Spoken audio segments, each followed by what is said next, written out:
Hello good morning friends, आप सभी को जीके एग्जाम में बहुत बहुत स्वागत है। फ्रेंड्स, आज हम लोग इस वीडियो में देखने वाले हैं साइंस के बहुत इंपॉर्टेंट प्रश्न। इस वीडियो में लगभग 100 से 150 प्रश्न रहेंगे। ठीक है, आप लोग शुरू से अंत तक बने रहिएगा।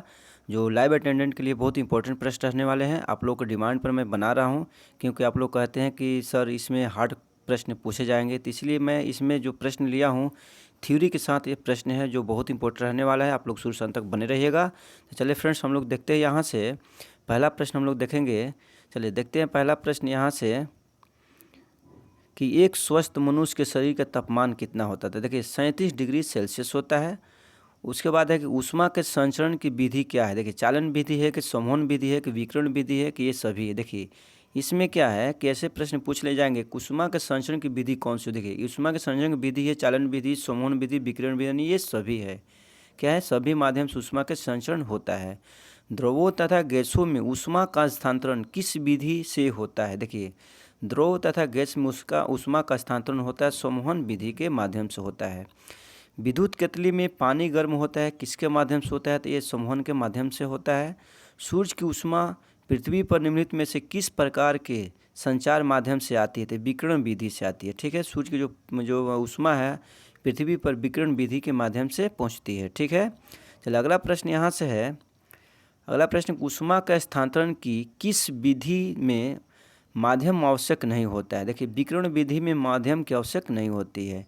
चांदी की ऊष्मीय चालकता तांबे की ऊष्मीय चालकता की अपेक्षा क्या होती है, ज़्यादा होती है।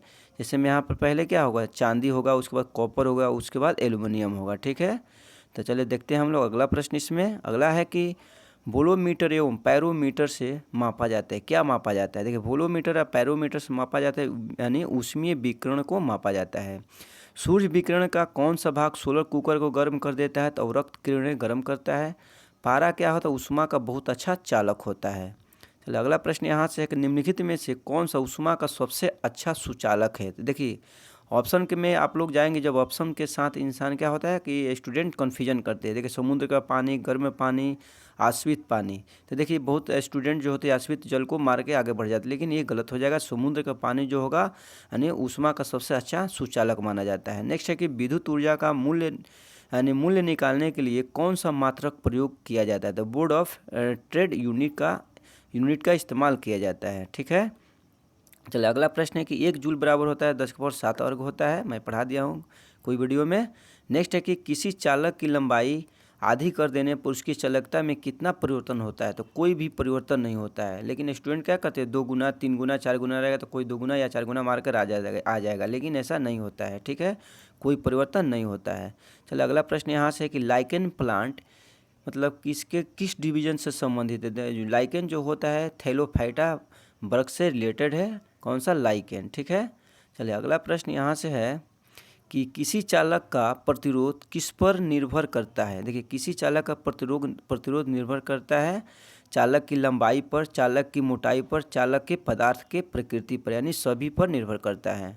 ओके, चलिए एक प्रश्न यहाँ छूट गया था। देखिए दिल्ली में जल का क्वथनांक 100 डिग्री सेंटीग्रेड है, तो मसूरी में जल का तापमान क्या होगा।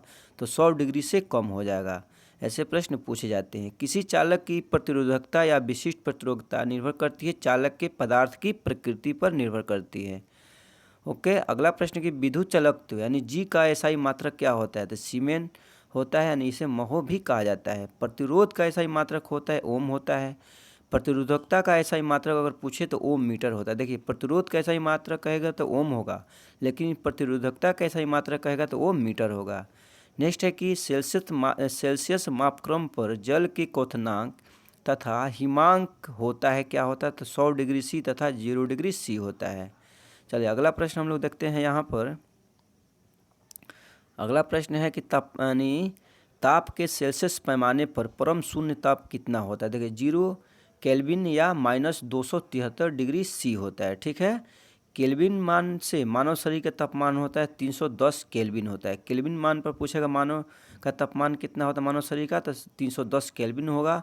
वही अगर पूछेगा सेल्सियस पर तो 37 सेल्सियस होता है। ठीक है, चलिए नेक्स्ट प्रश्न है कि वही मानव शरीर का डिग्री में अगर पूछे तो क्या होगा, 37 डिग्री सी होगा, नहीं सेल्सियस होता है।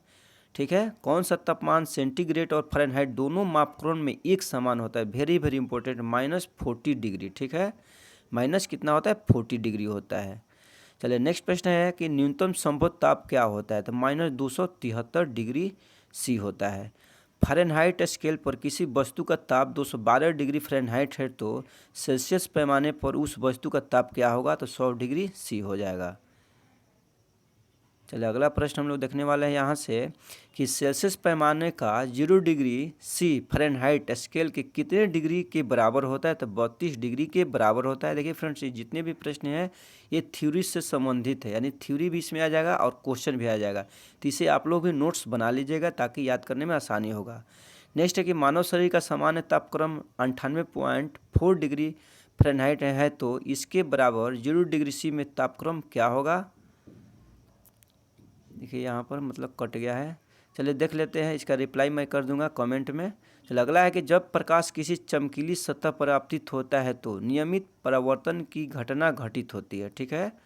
नेक्स्ट है कि निम्नलिखित में से कौन सा नियम किसी धात्विक तार में से प्रवाहित होने वाली धारा और इसके सिरों में विभवांतर के बीच संबंध को बताता है, तो ओम का नियम जो होता है संबंध को बताता है। और अगला प्रश्न यहाँ से है कि पानी का क्वथनांक बिंदु कितना होता है, 0 डिग्री सी होता है। पानी का क्वथनांक बिंदु क्या होता है, 0 डिग्री सी होता है। अगला है कि एपिथीलियम ऊतक के प्रकार ग्रंथियां बनाते हैं, क्या बनाते हैं, यानी एपिथीलियम जो है ऊतक के प्रकार ग्रंथियां बनाते हैं, इसका आंसर हो जाएगा एपिथीलियम। सबसे बाहरी ऑर्बिट में ASBI में इलेक्ट्रॉन की संख्या क्या होती है, एक समान होती है। ठीक है। नेक्स्ट है कि रॉड और कोन, यानी रॉड और कोन पाए जाते हैं कहाँ पर पाए जाते हैं, तो आँख में पाए जाते हैं। निम्नलिखित में से किस ऊतक में कठोर कोशिका भित्ति पाई जाती है, तस्कलेन काइमा में कठोर कोशिका भित्ति पाई जाती है। एप्स में शामिल होते हैं, क्या होते हैं, एप्स में शामिल होते हैं पक्षी वर्ग को शामिल किया जाता है। निम्नलिखित में से कौन सा जानवर प्रध्वनि यानी अल्ट्रासाउंड निकाल सकता है, तो यानी सूंस जो जानवर होता है एक प्रकार की क्या होती है, मछली होता है, ये जो होता है प्रध्वनि मतलब निकाल सकता है, यानी अल्ट्रासाउंड निकाल सकता है। चलो अगला प्रश्न है कि 20 किलो हर्ट्ज से अधिक आवृत्ति वाली ध्वनि को क्या कहा जाता है, तो प्रध्वनि कहा जाता है। चमगादड़, चूहे, डॉल्फिन आदि प्रध्वनि निकाल सकती है। देखिए यहाँ से भी प्रश्न बनता है कि प्रध्वनि जो है कौन से जानवर निकाल सकते हैं, तो चमगादड़, चूहा, डॉल्फिन आदि प्रध्वनि निकाल सकती है। घड़ियों के मशीनरी भागों और हवाई जहाज की सफाई के लिए किसका इस्तेमाल किया जाता है, प्रध्वनि का इस्तेमाल किया जाता है। चलिए नेक्स्ट है कि समुद्र की गहराई मापने के लिए भी प्रध्वनि का इस्तेमाल होता है, इसका उपयोग अल्ट्रासोनोग्राफी में भी किया जाता है। तो आप लोग समझ रहे हैं यहाँ पर कि प्रध्वनि जो होता है इसका इस्तेमाल कहाँ कहाँ पर किया जाता है, तो घड़ियों के मशीनरी भागों और हवाई जहाज़ की सफाई के लिए होता है, और समुद्र की गहराई को मापने के लिए भी इसका इस्तेमाल होता है। इसका उपयोग अल्ट्रासोनोग्राफी में भी किया जाता है। एक प्रकार का वजन जिसमें एक पौधे के शरीर का एक हिस्सा एक नई वनस्पति को जन्म देता है तो उसे क्या कहा जाता है, तो उसे वनस्पति जनन कहा जाता है। वनस्पति जनन जिसमें एक पौधे के शरीर का एक हिस्सा एक नई वनस्पति को जन्म देता है। ओके। चलिए अगला है कि शुष्क सेल क्या होता है, तो प्राथमिक सेल को शुष्क सेल कहलाता है। किसी चालक की प्रतिरोधकता और चालकता का गुणनफल निर्भर करता है, किस पर निर्भर करता है, तो ये किस पर भी किस पर नहीं। देखिए लंबाई पर करता है कि लंबाई पर करता है कि काट क्षेत्र पर करता है, या किसी पर निर्भर नहीं करता है। यह प्रश्न पूछा गया है, ग्रुप डी के एग्जाम में पूछा गया है, ये इंपॉर्टेंट प्रश्न है, किसी भी एग्जाम में पूछ सकता है। चलिए नेक्स्ट है कि ग्लूकोज का सूत्र क्या होता है। देखिए ग्लूकोज का सूत्र होता है, यहाँ पर हम लोग देखते हैं, यहाँ पर ग्लूकोज का सूत्र होता है C6H12O6 होता है, वेरी इंपॉर्टेंट है। विभवांतरों को हम वोल्ट मीटर में मापते हैं, विद्युत आवेश को कूलम में मापते हैं, और विद्युत धारा की सही इकाई एम्पियर में मापते हैं। प्रतिरोधकता को हम ओम में मापते हैं। चलिए यहाँ से भी इंपॉर्टेंट प्रश्न बनता है, आप लोग इसे देख लीजिएगा एक से 2 बार। नेक्स्ट है कि ओम का नियम विभवांतर में विद्युत धारा के बीच को संबंध को बताता है। एक एकल आवृत्ति द्वारा उत्पन्न ध्वनि को क्या कहा जाता है, तो टोन या स्वर या तान कहा जाता है। नेक्स्ट है कि एक पोर्टर जमाने से यानी एक पोर्टर जमीन से 12 केजी सामान उठाता है। देखिए ये क्या है, ये न्यूमेरिकल है, इसे आप लोग देख लीजिएगा। ठीक है। नेक्स्ट है कि डाल्टन का सिद्धांत किस नियम पर आधारित है, तो रासायनिक संयोजन पर आधारित है। रसायन शास्त्र का जो का पिता कहा जाता है लेबोजियर को। देखो यहाँ पर लिखा गया है कि रसायन शास्त्र का पिता किसे कहा जाता है, तो लेबोजियर को कहा जाता है। और डाल्टन का सिद्धांत किस नियम पर आधारित होता है, तो रासायनिक संयोजन पर आधारित होता है। थैलोफाइटा समूह के पौधों को सामान्यतः शैवाल कहा जाता है। थैलोफाइटा समूह के पौधों को क्या कहा जाता है? शैवाल कहा जाता है।